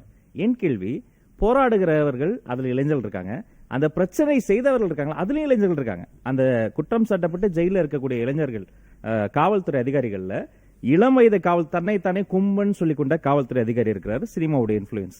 இப்படி சிகை அலங்காரம் பண்றவங்க, இப்படி தாடியோட சுத்துறவங்க வந்து சினிமாவிலிருந்து ஒரு தவறான ஒரு வில்லனை இப்ப ஹீரோவா காட்டக்கூடியது ஒரு ட்ரெண்ட். அது கதையில வந்து அவர்களுக்கான சுதந்திரம் இருக்கு. ஒரு ஒரு ஒரு புஷ்பா மாதிரி ஒரு கதையை பார்த்துட்டு இப்படி வாத்தியார் கிட்ட போயிட்டு இப்படி பண்ணிக்கிட்டு நான் வந்து ஃப்ளவர் இல்ல, நான் வந்து நெருப்பு அப்படிங்கிற ஃபயர் அப்படிங்கிறது நகைச்சுவைன்ற அளவுல கூட விட்டுறலாம். அப்படி நகைச்சுவா பழகக்கூடிய ஆசிரியர் மாணவர்கள் கூட இருந்தா கூட மகிழ்ச்சி. ஆனா அவர்களை துன்புறுத்தக்கூடிய நிலை இருக்குல்ல, அதுக்கு யாருமே பதில் சொல்லல. எந்த தலைமுறையில் மாணவிகள் சாலையில எல்லாரும் பார்க்கும்போது தலைமுடியை பிடிச்சி இழுத்து போட்டு கெட்டவத்தை பேசி சென்னையில சண்டை போட்டுக்கிட்டாங்க? எப்போது ஒரு ஆசிரியை கண்ணீர் விட்டு அழறாங்க, எனக்கு பாதுகாப்பு இல்லைங்க இந்த வகுப்பறையில அப்படின்னு ஒரு ஆசிரியர் அழறாங்க. இப்ப இதையெல்லாம் சரி செய்தால் இன்னும் நல்லா இருக்குமே அப்படிங்கறதுதான் எனது வளர்ச்சிக்கான அளவுகோல் என்பது. தலைப்பு செய்திகளில் வரக்கூடிய அந்த விதிவிலக்குகள் அல்ல, அவர்களுக்கெல்லாம் பெரிய சல்யூட். எனது வளர்ச்சிக்கான அளவுகோல் என்பது ஒரு மனநிலை. பிரச்சனை வந்தால் போராடுவது மட்டும் வளர்ச்சிக்கான அளவுகோல் கிடையாது. பிரச்சனையே வராமல் தடுக்கக்கூடிய ஒரு மனநிலை இருந்தது பாருங்க. சுதந்திர போராட்ட காலகட்டத்தில் அது இருந்தது, மெரினா போராட்ட காலகட்டத்தில் இருந்தது. நான் போன கல்லூரிகள்ல பெருமையா சார்ட் பேப்பர்ல தப்பான ஸ்பெல்லிங் மிஸ்டேக் கூட அழகா எழுதி வச்சிருப்பாங்க. வெளிநாட்டு குளிர்பானங்கள் நாங்கள் விற்க மாட்டோம், பருக மாட்டோம், இளநீ கொடுப்பாங்க, என்ன அண்ணன் வேட்டியில வரீங்களாமாங்க. அந்த நேரத்தில் பார்க்கும்போது எனக்கு ஒரு சுதந்திர காலகட்டத்தில் நான் பிறக்கவில்லை, மீண்டும் ஒரு சுதந்திரம் இந்த தமிழ்நாட்டிற்கு வந்துருச்சோ நான் ஆச்சரியப்பட்டேன். 38 மாவட்டங்கள் குறித்து நீங்க எழுதுவதை தொடர்ந்து நான் வாசிப்பேன். தமிழ்நாட்டுக்குள்ளார 32 ஜீவ நதிகள் இருந்தது. அதுல 4 நதிகள் பேராவது தெரியணுங்கிறது என்னுடைய ஆதங்கம். பசங்களுக்கு தெரியாது. ஒவ்வொரு மாவட்டத்திற்கும் ஒரு உணவுப் பொருள், விளைபொருள், கலைப்பொருள் இருக்கும். அப்படித்தானே இருந்தோம். தஞ்சாவூர்காரனா தலையாட்டி பொம்மையை பத்தி அப்படி பேசுவார். காவிரி கரையில மண் எடுத்து வெயில காய வச்சு நிழல காய வச்சு, காஞ்சிபுரம்னா பட்டு சிலையை பத்தி பக்கம் பக்கமா பேசுவாங்க. எந்த மாவட்ட மாணவனுக்கு அந்த மண்ணை குறித்து, மக்களை குறித்து பெருமை தெரிகிறது? அதை விட அவனுக்கு விருப்பமான ஹீரோ ஹீரோயினை குறித்தது அதிகமா தெரியுது. அந்த கல்வி கொள்கையில அந்த மாவட்டத்திற்கான கல்வி வரணுங்கிற அந்த ஒரு அதிகாரமும் இதுவும் அந்த கல்வி புலத்துக்கு இல்ல. அப்ப எல்லாமே சென்ட்ரலைஸ் பண்றாங்க. அப்ப இருக்க வேண்டிய பிரச்சனை வந்து இளைஞர்கள்ட்ட இல்ல, யார் மேல இருந்து கொடுக்கறாங்களோ அவங்க பிரச்சனை. நீங்க சொல்றது அவ்வளவு சரி. அந்த மண்ணுக்கேற்ற அந்த புவியியலையும், அந்த வரலாறையும், அந்த நதிகளையும், அந்த பண்பாட்டையும், அந்த சிறப்புகளையும் தெரிஞ்சுக்கணும். ஆனா அப்படி கொடுக்க மாட்டேங்கிறாங்க. தமிழ்நாட்டுக்கு ஒன்னே ஒண்ணுதான், ஏதோ ஒரு மூலையில் இருக்கக்கூடிய ஒரு விஷயம் தான். ஒரு பரதநாட்டியம் மட்டும்தான் தமிழ்நாட்டினுடைய ஒரு ஆட்டம்னு சொல்றது வந்து இப்பதான் சண்டை போட்டு போட்டு போட்டு கொஞ்சம்லாம் மாறி கரகாட்டமும், ஒயிலாட்டமும், மயிலாட்டமும் கொண்டு வரும். அப்ப நீங்க சொல்ற விஷயத்த செய்யறவங்க, செய்யாம இருக்கவங்க இளைஞர்கள் இல்ல. நல்ல விஷயங்கள் எல்லாம் புத்தக வடிவிலே இருக்கு. ஓகேங்களா? நாம குழந்தைகளை, இளைஞர்களை குறிப்பா புத்தகத்தை போய் படிடா அப்படிங்கிறோம். ஆனா இப்போ அவனோட கன்சம்ஷன், நாலேஜ் கன்சம்ஷன் பேட்டர்ன் ஃபுல்லா டிஜிட்டல் மீடியமா மாறிடுச்சு. காட்சி வடிவமா மாறிடுச்சு. எல்லாமே மாறிடுச்சு. எல்லா கெட்ட விஷயமும் அதுல இருக்கு. ஆனா இந்த நல்ல விஷயம் பண்றவங்க யாருமே அதுக்கு போக மாட்டேங்கிறாங்க. அப்ப என்ன ஆயிடுதுன்னா, இப்ப பாலிட்டிஷியன்ஸ் நல்லவங்கள போலன்னா என்ன ஆகும்? பாலிட்டிஷியன் ஒரு கெட்டவங்களா இருக்காங்க. அதே மாதிரி தான் இப்ப மீடியா, டிஜிட்டல் மீடியமும் இப்போ என்ன ஆகுன்னா, இப்போ எங்கெங்கெல்லாம் உண்மையான நாலேஜ் இருக்கோ அந்த நாலேஜ்லாம் டிஜிட்டல் மீடியமுக்கு டிரான்ஸ்ஃபார்ம் ஆகல. என் பையனே ஒரு சரியான example. Is running a start up. அவனை அந்த ஸ்டார்ட் அப் ஐடியாஸ் ஃபுல்லாகவே ஷார்க் டேங்க் பார்த்து அவனுக்கு வந்த ஐடியாஸ் தான். அவங்களுடைய நாலேஜ் கன்சம்ஷன் மீடியம் வந்து கம்ப்ளீட்டாக மாறிடுச்சு. நாம வந்து திருப்பியும் பழைய இடத்துல இருந்துக்கிட்டு அவன் அதை படிக்க மாட்டேங்கிறான். இவனுக்கு இந்த கவிஞரை பற்றி தெரியல. அவனுக்கு அறிவு போடுற பாட்டு இருக்கக்கூடிய அந்த நம்மளுடைய என்னது முன்னோர்கள் பற்றின விஷயங்கள் அவனுக்கு ஈஸியாக புரியுது. ஆனா நீ அவனை போயிட்டு தொல்காப்பியம் அதெல்லாம் படிக்க சொல்லும் பொழுது அவனுக்கு அது புரியல. எஞ்சாமை வடிவில கொடுக்கணும் எல்லாத்தையும். அவனுக்கு எஞ்சாமி புரியுது. அவனுக்கு அதுல இருக்கக்கூடிய உள்ள அர்த்தங்கள் புரியுது. சோ அப்போ அதை மாத்தக்கூடிய பொறுப்புல நாம இருக்கோம். அது பார்த்து மாத்தாம அவனை பண்ணல, இது பண்ணல, இவன் படிக்க மாட்டேங்கிறான், தொல்காப்பியம் படிக்க மாட்டேங்கிறான், திருக்குறள் படிக்க மாட்டேங்கிறான் அப்படின்னு சொல்றது. ரெண்டு விஷயம் பேசினாங்க திரு ஸ்நேகன். இளைஞர்களை தொடர்ந்து கண்காணிச்சுட்டே இருக்கிறது அப்படிங்கிறது ஒண்ணு. இன்னொன்னு, உங்களை நீங்களே சரியா வழி நடத்திக்கிங்கிற பொறுப்பையும் இளைஞர்கள் கையிலேயே கொடுத்துறது. ரெண்டுமே எப்படி நல்லா அவுட்புட்டை கொடுக்கும்? கண்காணிக்கிறது இது சரியானது. அது வந்து நான் என்னை பொறுத்த வரைக்கும் தப்பாகவும் தெரியும். ஏன்னா கேட்டிங்கன்னா, ஒரு வழிமுறைப்படுத்துறதுக்கு. ஆனால் அந்த வழிமுறைப்படுத்துறதை மீறி இப்போ நாங்கள் சொல்கிறதே வந்தீங்கன்னா, நாங்கள் எல்லாரும் பேசின ஒன்று தான், சதவீத பிரச்சனை தான் எங்களுடைய பிரச்சனையே. என்னன்னு கேட்டிங்கன்னா, அவங்க பங்களிப்பு இல்லவே இல்லை. இப்போ ஐயா வந்து ஒரு பெரிய பட்டியல் போட்டாங்க. ஒரு ஒரு குறிப்பிட்ட பட்டியலை நீள முடியுது இல்லையா? அதில் வந்து அந்த சதவீதம் இன்னும் அதிகரிக்கலையே அப்படிங்கிற கவலை. 75 ஆண்டுகள் கழித்தும் அதிகரிக்கல. நான் நேரம் கொடுத்து அவர் நிறைய இல்லை பொதுவாக சொல்றேன். ஏன்னு கேட்டீங்கன்னா, 50% மக்கள் தொகையில் 50% இருக்கும் பொழுது குறைந்தபட்சம் ஒரு 10% அந்த அளவுக்கு வந்திருந்துச்சுன்னா நாம சரியான முறையில் எல்லாருமே சேர்த்து வழி நடத்திருப்ப இவர்களும் முடிப்பாங்க அப்படிங்கறதான். அப்படி ஒரு களத்துல இறங்குற இளைஞர்களோட எத்தனை சதவீதம் இருக்காங்களோ அதற்கு 2 மடங்காக அவர்களை கிண்டல் பண்ணிட்டு, வேடிக்கை பார்த்துக்கிட்டு, விமர்சனம் பண்ணிக்கிட்டு, அவர்களை புறம் தள்ளுகிற, அவங்களை வந்து ஒரு மாதிரி வேற மாதிரி சித்தரிக்கிற சமூகமும் அதே இளைஞர்கள் தான் இருக்காங்க. எங்களுக்கு பிரச்சனை என்னன்னா, அவர்கள் பெரும்பான்மையானவர்கள் இப்படி இருந்தாங்கன்னா கூட நாங்க கை கட்டிடுவோம். ஆனால் சிறுபான்மையர்கள் தான் நம்ம வந்து குறைந்த சதவீதம் தான் நம்ம போராடுறோம். பெரும்பான்மையானவர்கள் அவங்கள வந்து கேலி பண்றாங்க, வியாபாரமா பண்றாங்க. அதை வந்து எதுவும் அன்னைக்கு ட்ரெண்டிங்காக வேண்டியது பண்ணிட்டு இருக்காங்க. அது வந்து இப்ப கவலை அளிக்கிறதுங்கிறது தான் எங்க பெரிய டாக்கை தவிர இளைஞர்கள் மீது எந்த வருத்தமும், எங்களுக்கு வேற எந்த வருத்தமும் இல்லை. ஓகே, பட்டியல் போட்ட இளைஞர்கள் ஆக்கப்பூர்வமான விஷயங்களை ஈடுபடுறாங்கன்னா, பெரும்பாலான இளைஞர்கள் இவங்க கிட்டேந்து தள்ளி நிக்கிறாங்க. இவங்களையும் அவங்க வந்து கேலி கிண்டலுக்கு, விமர்சனத்திற்கு உள்ளாக்குறாங்கன்னா, அப்போ இவங்களை யார் வழி நடத்துறா, அவங்களை யார் வழி நடத்துறா? என்னன்னு சொன்னா, எப்பவுமே எல்லா இளைஞர்களும் எல்லாருமே தலைவர்களா ஆயிட முடியாது. எப்படி இந்த சமூகம் வழி நடத்தப்படுதோ அப்படிதான் அவங்க இருப்பாங்க. அப்ப வழி நடத்தப்படுவதற்காக காத்து கொண்டிருப்பவர்கள் தான் 90% பேர், 95% பேர். இப்ப அந்த மிச்சம் 5% பேரை விட அதிகமாக ஆர்வத்துடனும் தயார் நிலையோடும் இளைஞர்கள் இருக்காங்க. அப்ப எல்லாருமே நீங்களே சிந்திச்சு நீங்களே சரியாவுங்க அப்படின்னு சொன்னா, அன்றைக்கு காமராஜ் இருந்த போதோ இல்லைன்னா அதற்கு முன்னாடி இந்த தலைவர்கள் இருந்த போதோ அப்படிப்பட்ட இளைஞர்கள் அன்னைக்கு இருந்து என்னுடைய நதியை காப்பாற்ற வேண்டும், என்னுடைய ஊரை காப்பாற்றணும், கிராமத்தை காப்பாற்றணும் இருந்தாங்கன்னு சொன்னா தலைவர்களும் அப்படி இருந்தாங்க. ஒரு நாடே அப்படி நோக்கி போச்சு, என் நாட்டை காப்பாற்ற வேண்டும். இன்னைக்கு இந்த நாட்டுல எவ்வளவு கொள்ளையடிக்கலாம், இந்த மக்கள்கிட்ட எவ்வளவு எடுக்கலாம், இல்ல என்ன கம்பெனியை தொடங்கிட்டு நம்ம எப்படி வந்து வங்கிகளுக்கு கட்டாமல் போகலாம் அப்படிங்கிற மாதிரிலாம் இருக்கிற விஷயங்களுக்கு சாத்தியம் இருக்கிறது. அப்ப அதை பார்க்கும் பொழுது நான் மட்டும் ஏன் முட்டாளா இருக்க வேண்டும், எப்படியாச்சும் பெரிய ஆளா வரணும். அல்லது உள்ளீடற்ற மதிப்பீடுகளற்ற வாழ்க்கைய இவர்கள் கை கொண்டு இருப்பதற்கு காரணம் அந்த தலைமைகளும் மூத்தவர்களாக யார் இருக்காங்களோ அப்படிதான். அப்ப பெரும்பாலான மக்கள் எப்பொழுதுமே வழிநடத்தப்படுபவர்கள் தான். பேசுகின்ற இளம் தலைவர்களை சிறையில கம்பிகளுக்கு பின்னால் வைத்திருக்கக்கூடிய ஒரு மோசமான ஒரு சமூகமாக மாறும் பொழுது இவர்களை நாம் இப்படி சொல்ல முடியாதுங்கிறது தான். இன்னொரு விஷயம் என்னன்னா, பழையசுல நமக்கு மீடியா எல்லாம் இல்லை, அப்போ தரவுகளே ரொம்ப கம்மி. என்ன கேட்டீங்கன்னா, அப்ப இருக்கிற இளைஞர்களை விட டேட்டா எடுத்து பார்த்தீங்கன்னா அப்போ ஒரு 10% தான் இருந்தாங்கன்னா இன்னைக்கு டபுளாக தான் இருப்பாங்க இளைஞர்கள் பொறுப்பா. எவ்வளோ பெரிய ப்ரோக்ரஸ். இளைஞர்கள்லாம் பொறுப்பா இல்லாமல் எப்படி நடந்திருக்க முடியும்? நடந்திருக்கிற வாய்ப்பே இல்லையே. தரவுகள் வளர்ந்துருக்குது. நம்முடைய இளைஞர்களுடைய சிந்தனை வெளி எங்கே குறுக்கப்படுகிறது? இது ஓவர் கம்யூனிகேட்டட் சொசைட்டி, அதிகமான தகவல்களிடம் பாய்ந்திருப்பதாக சொல்கிறாங்க. ஆனால் மிஸ்கம்யூனிகேட்டட் சொசைட்டியாகவும் இருக்குதே. அதை யார் கையாளுகிறார்கள்? ஊடகத்தை. நாம் எப்படி ஒரு பொருளை பற்றி நினைக்க வேண்டும் என்பதை தீர்மானிக்கிற சக்திகள் யார்? இன்னைக்கு வரலாறு படிக்கிறோம், ஆரியர் வருகை, முகலாயர் படையெடுப்புன்ற சொல்லாடலுக்குள்ளே என்ன இருக்குன்னு எல்லாருக்கும் தெரியும்.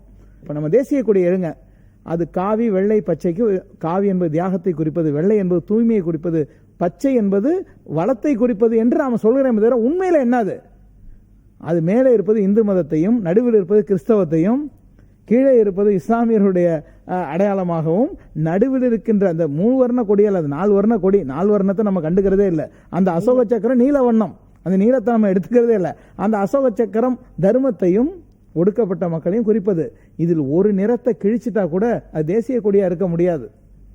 அப்போது இதெல்லாம் இணைந்திருக்க வேண்டும். இணைந்திருந்தால் தான் அது ஏற்றப்படும், இல்லை என்றால் அது தேசிய கொடி அல்ல என்று தூற்றப்படும்.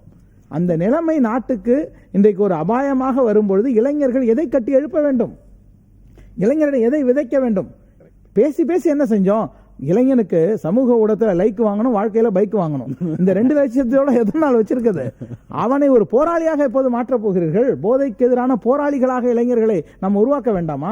மாணவர்களை அரசியல் மயப்படுத்துறதுல, சமூக புரிதலோடு அவங்களை தயார்படுத்துறதுல பள்ளி ஆசிரியர்களுடைய பங்களிப்பு ரொம்ப அதிகம். அதுல குறைபாடா இப்ப எல்லாரும் பேசுனதுல வச்சு பார்க்கிற போது நிச்சயமா சமூகத்தினுடைய ஒரு அங்கமா இருக்கிற பள்ளியில அந்த குறைபாடுகள் இருக்கு. குறைபாடோட அரசியல் என்பதே விலகி நிற்பதற்கான ஒரு இடம் என்ற புரிதல் இந்த 60 ஆண்டுகள்ல ஒரு தவறான இடத்தை நோக்கி வந்திருக்கு. அந்த விபத்து கண்டிப்பாக பள்ளிகள்லயும் இருக்கு.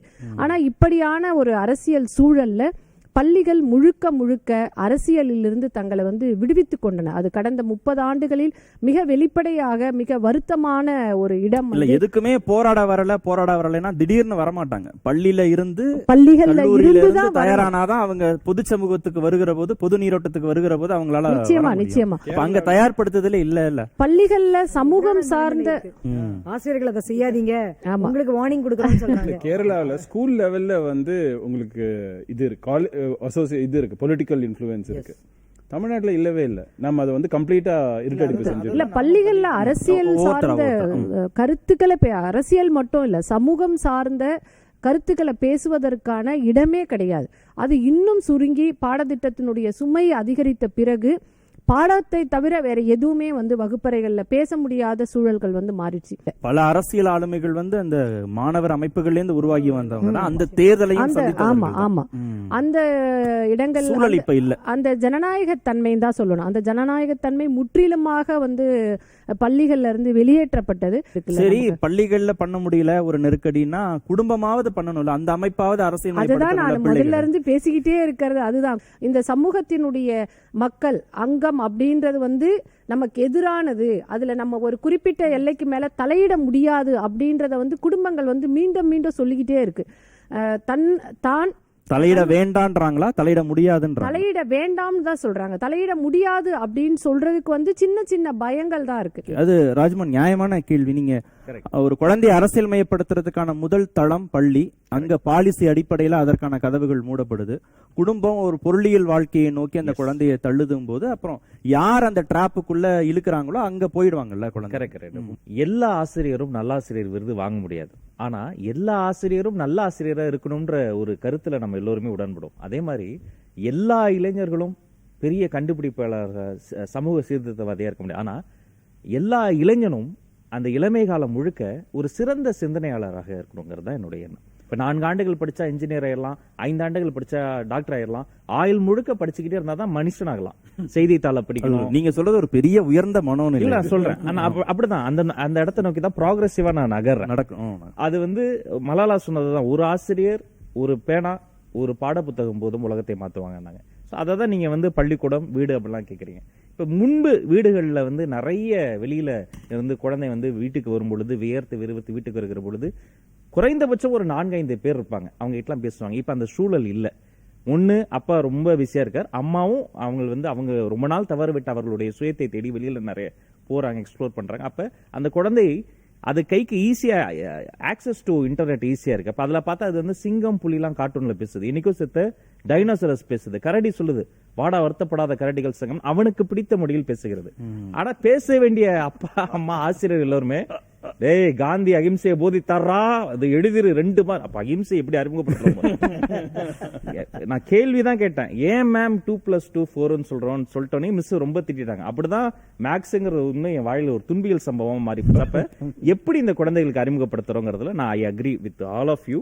அந்த ஆசிரியர்களும் பெற்றோர்களும் அறிமுகப்படுத்த முயற்சி பண்ணலாம். இப்ப கமிங் டு அவர் ஹீரோ, இளைய சமூகம் அதை கன்சியூம் பண்ற எண்ட்ல இருக்க யூத் ஃபோர்ஸ் இருக்காங்களே, அவங்க எதற்கெல்லாம் கன்சியூமர்ஸா இருக்காங்களோ அதற்கெல்லாம் அவங்க கிரியேட்டர்ஸா மாறினாலே போதும். For example Facebook, YouTube, Instagram நீ ஒன்று புதுசா உருவாக்கு, சைனால தான் பண்ணா. ஃபார் எக்ஸாம்பிள் கேமிங் ஆப்ஸ் நிறைய இருக்குல்ல, அதுல நேரத்தை செலவு பண்றதுல நல்ல விஷயம் தான். அது மாதிரி கேமிங் ஆப்பை நீ உருவாக்க ட்ரை பண்ணிடு.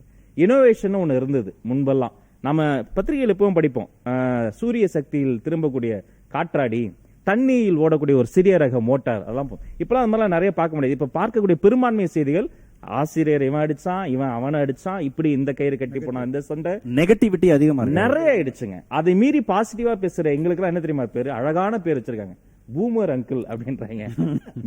மீம் கிரியேட்டர்ஸ் எல்லாம் பாத்தீங்கன்னா ஆரம்ப காலத்துல அரசியல்வாதிகளை மட்டும் தான் எள்ளி நகையாடினாங்க. சரிடா அவன் கிராஸ் ரூட்ல போயிட்டு எல்லாரையும் தாக்க ஆரம்பிச்சிட்டான், இனிமே தலைவர்கள் மட்டும் தான் தாக்க. அப்படி கிடையாது, நல்லது பேசுறவங்களையும் மாத்திட்டானே. நம்மாழ்வார் ஐயால இருந்து அப்துல் கலாம் வரைக்கும் மீம் டெம்ப்ளேட்டா பார்க்க ஆரம்பிக்கிற அந்த ஒரு சிலரை பார்க்கிற பொழுதும் வேதனையாக இருக்கு. அப்ப என்னுடைய பாட்டம்ல என்னன்னா, ப்ராக்ரெசிவா ஆசிரியர், அவங்களுடைய வீடு, இல்லம், பெரியவர்கள் இவங்கெல்லாம் நம்ம அறிமுகப்படுத்த வேண்டியது நம்முடைய பொறுப்பு. ஆனா அதை சரியான வழியில கன்சியூம் பண்ண வேண்டியது அவர்களுடைய கடமை. எல்லாரும் தலைவர்கள் ஆகணும், எல்லாரும் வந்து ஆளுமை மிக்கவர்களாக உருவாகணும் கூட இல்ல. பீயிங் குட் டு எவரி ஒன்னும் நான் உங்களுக்கு நல்லவரா, அது எங்க இருந்து வரும்னு கேக்குறேன். அது எப்படி எங்க இருந்து வரும்? அந்த மனநிலையே போதுமானதுன்னு அது எங்க இருந்து வரும்னு கேக்குறேன். ஆனா நெகட்டிவிட்டியை ரொம்ப பரப்புறாங்க. ஆமா, அது எப்படின்னா அது பரப்புறதுக்கு காரணமே நீங்க எல்லாமே, நீ பணம் வச்சுக்கோ, நீ கார் வச்சுக்கோ, காரா சாதாரண கார் வேணாம், நீ செடான் வாங்கு, அதுவா அதெல்லாம் வேண்டாம், நீ லக்ஸரி கார் வாங்குன்னு ஒருவனை என்றைக்குமே இல்லாதவனாக ஆக்கக்கூடிய ஒரு மனநிலையில கொண்டு போயிட்டே இருந்தோம்னா அவனுக்கு என்ன தோணும், நான் இல்லாதவன், இருக்கவன் எவ்வளவு கேவலமா இருக்கான், சரி எதுவுமே கிடைக்கலையா அடுத்தவன் எவ்வளவு கேவலமா இருக்கானோ பேச, அவனுக்கே நெகட்டிவா இருக்கு. அவன் சூழல்லையே வந்து ஒரு பெருமிதமும் சந்தோஷமும் இல்லை. ஏன் ஜல்லிக்கட்டு வெற்றி அடைஞ்சது, ஏன் எல்லாரும் வந்தாங்கன்னா அது பெருமிதத்திற்கான அடையாளம். அது போராட்டம் மட்டும் இல்ல, விழா, கொண்டாட்டம், நான் இதுதான்டா அப்படின்னு சொல்லிக்கிறதுக்கு ஒரு வாய்ப்பு. இளைஞர்கள் எப்பயுமே ஒரு கிரிட்டிக்கல் மாஸ் உள்ள ஒரு கிரைசிஸ் வரும்போது ஒன்று சேர்ந்துருவாங்க. அது அப்படி ஒன்று சேரலைன்னா அந்த அளவுக்கு அது கிரைசிஸான ப்ராப்ளமா இன்னும் உருவாகலை அப்படிங்கறத அர்த்தம். அன்னைக்கு இந்திய எதிர்ப்பு போராட்டம் எடுத்துக்கிட்டீங்கன்னாலும் சரி, இப்போ ரீசெண்டா நடந்த ஜல்லிக்கட்டு போராட்டம் வந்தாலும் சரி, எங்கெங்கெல்லாம் வந்து அவங்களுக்கு கன்வின்சிங்கா இது ஒரு கிரைசிஸ் அப்படின்னு, இது கிரிட்டிக்கல் மாஸ் உள்ள கிரைசிஸ், நம்ம எதிர்காலம் இதனால பாழா போகுதுன்னு அவங்க கன்வின்ஸ் ஆகணும். எந்த போராட்டமா இருந்தாலும், எந்த சமூக தேவையாக இருந்தாலும், இளைஞர்கள் எப்ப கன்வின்ஸ் ஆகுறாங்களோ அப்ப மட்டும்தான் அவங்க களத்துக்கு வருவாங்க. அப்ப இது சம்மதன் சார் சொன்னார் அழகா, கொண்டாட்டங்களை மட்டும்தான் நீங்கள் கொண்டாடுவீர்கள் என்றால் உங்களுக்கு இந்த நாட்டின் மீது அக்கறை இல்லை என்று சொல்கிறோம். ஏன்னா ஒரு மது என்பது கொண்டாட்டம் அல்ல, காலகாலமாக தமிழகத்தில் பல உயிர்களை, பல குடும்பங்களை, பல தலைமுறைகளை அழித்தது. அது ஏன் இன்னொன்னு கன்வென்ஷன் ஆகலையா, உனக்கு உதவி ஆகலையா, கன்வே ஆகவே இல்லையா? நாம் ஒரு 20 ஆண்டுகளுக்கு முன்பு 2000-2001 நிறைய பொட்டல் காடுகள் இருக்கும் தமிழ்நாட்டில், கரிசல் காடுகள் இருக்கும். அங்கெல்லாம் கிரிக்கெட் ஆடுவோம். சில சமயம் ஆறு வறண்டு போயிடும், ஆத்துல போய் கிரிக்கெட் ஆடுவோம். எங்கெல்லாம் மைதானம் இருக்கோ அதை சுற்றி உடஞ்சு போன ஒரு பந்து, தென்னை மட்டையை பேட்டா மாற்ற முயற்சி செய்த ஒரு முயற்சி, என்றோ வாங்கி காத்து போன ஒரு பந்து அப்படி சுத்தி கிடக்குங்க. நீங்க சென்னையில கூட எடுத்தீங்களா, ஒரு எம்டி ஒரு ஏர்போர்ட்டுக்கு ஆப்போசிட்ல ஒரு ரீகாட்டுத்தாங்களே, இங்கிட்டு எங்க போனாலும் கிடைக்கும். இப்போ போய் பாத்தீங்கன்னா நீக்கமர யூஸ் அண்ட் த்ரோ கிளாஸ், ஒரு வாட்டர் பாக்கெட், அதை பார்க்கும்போதே நமக்கு விஷுவல் தெரியும், திறந்திருக்கான், புஷ்னு அடிச்சிருக்கான். இப்ப முன்பு இருந்ததுக்கும் இப்போ இதுக்கும் நான் வேற வேற வகையில மெஷர் பண்ணி சொல்ல நினைக்கிறது என்னன்னா, ஒரு அந்த இளமை காலம் முழுக்க நீங்க வீரத்துறவி விவேகானந்தர் மாதிரி அப்படியே கிரிப்பா இருக்கும்னு நான் சொல்லல. அட்லீஸ்ட் விவேகானந்தரை பற்றி ஒரு புரிதல் இருக்கணும்.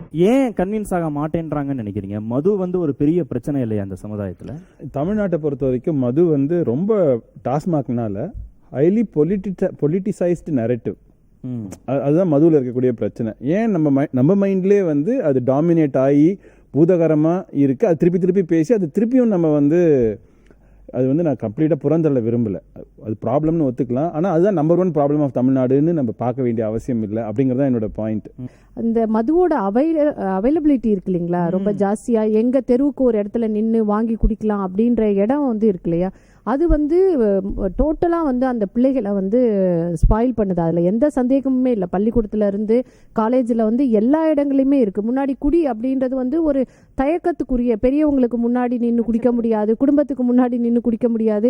அது எல்லா காலத்திலயுமே அதை தடை செய்யப்பட்ட ஒரு விஷயமா இல்லை. ஆனா மனுஷங்களுக்கு பிடிச்சமான ஒரு விஷயம் தான். அதுல நமக்கு எந்த குறைபாடுமே கிடையாது. ஆனா இன்னைக்கு வந்து பெண்கள் மீதான குடும்ப வன்முறைக்கான காரணமே அதுதான். பல குழந்தைகள் படிப்பை நிறுத்துறதுக்கு நம்ம வந்து கல்வியில வந்து ஒரு பக்கம் போய்கிட்டே இருந்தா கூட இன்னொரு பக்கம் குடும்பத்துல அமைதியின்மை வர்றதும் அப்பா அம்மாக்கான பெரும் சண்டைக்கான பிரதானமான காரணமா இருக்கிறதே குடிதான். கிராமங்கள்ல இருந்து வர்ற பல குழந்தைங்களுக்கு அப்பா கிடையாது, பல குழந்தைங்களுக்கு வீட்டில் சம்பாதிக்கிற ஆண்கள் கிடையாது. இது எல்லா பிரச்சனையுமே என்னன்னா இந்த மதுவினுடைய ஜாஸ்தியான புழக்கம் தான் மிக முக்கியமான காரணம். ஒரு ஒட்டுமொத்த தமிழ் சமூகமே கவலையோட பார்க்கக்கூடிய விஷயமா தான் இந்த மதுவோடைய புழக்கத்தை வந்து சொல்ல வேண்டியது. விருப்பத்திற்குரிய விஷயமா கிரிக்கெட் இருந்ததுங்க. கிரிக்கெட்ல கொஞ்சம் கொஞ்சமா இந்தியா ஜெயிக்கும் பொழுது அவனும் ஒரு விளையாட்டின் மீது ஆர்வங்கிறது என்ன, உடல் ஆரோக்கியம் தான், தேக பயிற்சி தான். கிராமத்துல, சிறு நகரங்கள்ல ஓய்வு நேரங்கள்லாம் விளையாடி அந்த பொழுதை போக்கிக்கிட்டு இருந்தாங்க.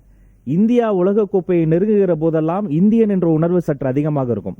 பின்பு கொஞ்சம் கொஞ்சமாக அதுல ஒரு சூதாட்ட குற்றச்சாட்டு வந்துருச்சு, அதுல ஒரு IPL வந்துருச்சு, அதுவே ஒரு கேளிக்கை மாறிடுச்சு.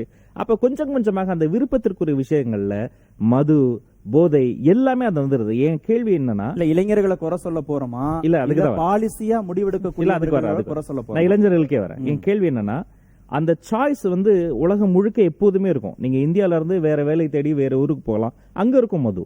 இங்க இல்லைனாலும் இங்க இப்ப பாப்லா நெருடா போன்ற கவிஞர்கள் மது விடுதிகள் இருந்துதான் உலக காவியங்கள் கவிதைகள்லாம் எழுதுனாங்க. நம்ம நாட்டு மது விடுதியை யோசிச்சு பாருங்க, மனுஷன் போக முடியுமாங்க? புது கழிப்பறை விட மோசமா இருக்கு. நாங்க போய் நீ குடிக்கிற, ஏன்னா நீ நினைச்சிட்டு இருக்க சந்தோஷம்னா குடிக்கணும், சண்டை போட்டா குடிக்கணும், 18 வயசை தாண்டிட்டா குடிக்கணும். இது எல்லாமே இந்த சாய்ஸ் உன் கையில இருக்கு. இன்னமும் மதுவாசம் இல்லாத, குடிப்பழக்கம் இல்லாத விளையாட்டு வீரர்கள் தமிழ்நாட்டுக்காக மூச்சு பிடிச்சிக்கிட்டு ஓட்டப்பந்தயத்தில் ஓடிக்கிட்டு இருக்காங்க. நம்ம சாய்ஸ், நம்ம எதை ஃபாலோ பண்ணுங்கிறது உங்க கையில தான் இருக்கு. அதே போல உங்க வாழ்க்கை, உங்கள் வாழ்நாள் முழுக்க உங்ககிட்ட விலை மதிப்பில்லாத ஒரு விஷயம் கிடைக்க போதுன்னா அது வந்து நேரம் தான். இந்த நொடி நான் சொல்லும் போதே போயிடும். அதுலயும் அந்த 35 வரைக்குமே இளைஞர்கள் தான். நம்ம பேசுற எல்லா டேட்டாலுமே ப்ரொடக்டிவ் ஏஜ்ங்கிறது அதான் மிக மிக முக்கியமான குரூஷியல் பார்ட். அது திரும்ப கிடைக்கவே கிடைக்காது.